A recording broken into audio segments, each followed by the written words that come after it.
So this episode of One Piece really surprised me with how invested I got into it, especially considering what the subject matter was. It focused on Kobe and Helmappo, and basically what they're doing now. As we know, they're working in the military, in the Navy as chore boys. And there were parts of this episode to do with Helmappo and his dad that I found extremely sad to watch. But before I talk about that, I want to talk about how interesting I feel like it is to have Helmappo and Kobe working together and the differences in their attitude and their perspective towards working as chore boys. Because it's interesting how two people in the exact same position can have two completely opposing views. Like Kobe's so happy to be in the military, in the Navy at all, just working as a chore boy. That's been his dream his whole life, is to work in the Navy. Even if it's at the lowest position you could potentially be in, the fact he's working there, he's so grateful and happy, and he's happy to do any job that revolves around it. And Helmappo is obviously the complete opposite, because he's come from being Captain Morgan's son, this guy that basically dominated a branch of the Navy for a long time, that was feared by a lot of people.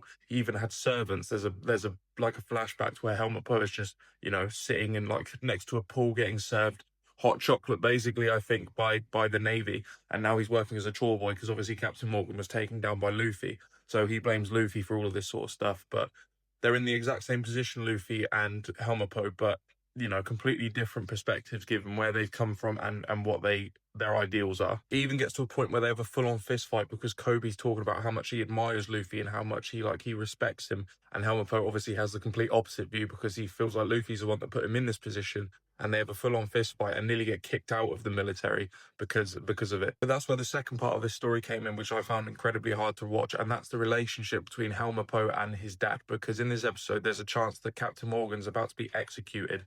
And there's a scene where Kobe and Helmappo are working on the ship, and Helmappo breaks down in tears because even though his dad is like abusive and a terrible person, like that's no secret, he still cries because at the end of the day, that's his dad, and he still respects him and loves him, even if he is a terrible person. And at one point, Captain Morgan manages to break the chains that are on his wrists and uses Helmappo as hostage in order to get out of the capture of the Marines. And he says to his son, I couldn't care less about you. Basically, I don't care if you're alive or dead. All I care about is my freedom. And it's really hard to watch because it was directly after the scene where Helmappo is crying about how much like he respects his dad and stuff like that. And as Captain Morgan is escaping on this little ship with Helmappo is refusing to help him because he doesn't respect what his dad's doing.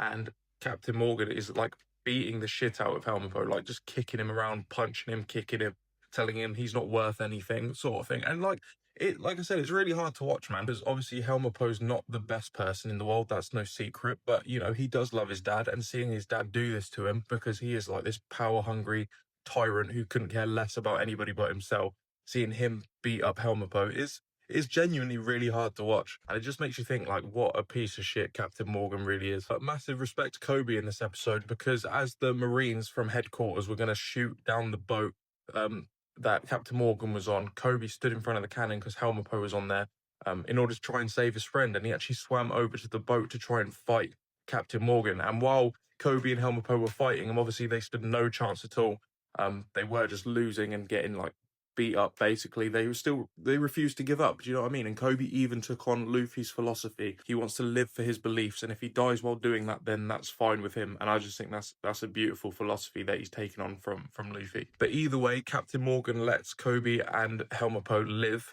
because he says they're insects, not even worth killing, which is a crazy thing to say about your own son. But Helmappo says that one day he promises he's going to catch up to Captain Morgan and defeat him and capture him, which I think is awesome. We get a proper motivation from Helmappo and even Kobe. I'm sure they're going to work together in order to try to achieve this goal. Obviously, they're a million miles away at the moment, but having a motivation for these characters is great. One thing that One Piece does better than any show I've ever seen is make you invested in every single character, because they've all got motivation, they've all got dreams and goals and philosophies, and it's really beautifully written. I don't know how Oda has made every single character so intricately written and given them such interesting stories and dreams and goals to achieve. Is amazing, really. But after this display of bravery, Kobe and Helmappo are being taken to the Navy headquarters by the Vice Admiral that from the Navy headquarters, which is going to make it so their dreams are even more achievable and their goals are even more achievable if they're working there. And they're heading towards the Grand Line as well, which I'm sure we'll see Captain Morgan there too. But it feels like everything is heading towards the Grand Line. Everybody's dreams and goals basically reside at that place. But that's really exciting. We have the potential reunion of Kobe and Luffy to look forward to one day, and they'll probably be in completely different positions by then. So that's really exciting. But yeah, this episode was really good, very emotional, very hard to watch, but has made me really invested in these two characters that I didn't really care that much about before. So yeah, this was really good.